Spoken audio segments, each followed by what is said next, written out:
Sarap.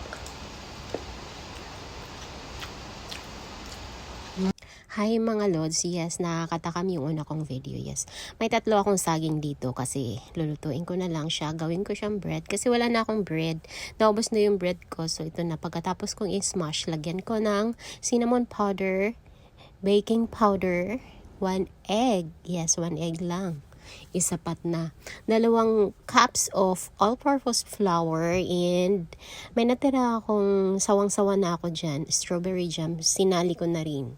At hinalo-halo ko lang siya and then after that, ilalagay natin sa baking pan kasi nga air fryer yung gamitin natin. Ayan. Lalagay natin yung ating air fryer sa 40 minutes sa init na 120 degrees Celsius. Ito na siya after 40 minutes. Ayan, luto na siya.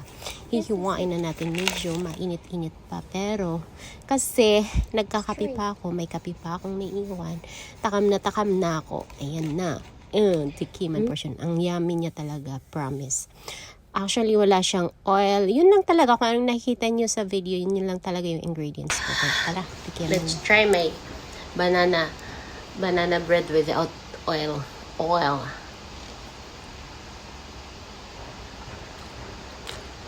Good.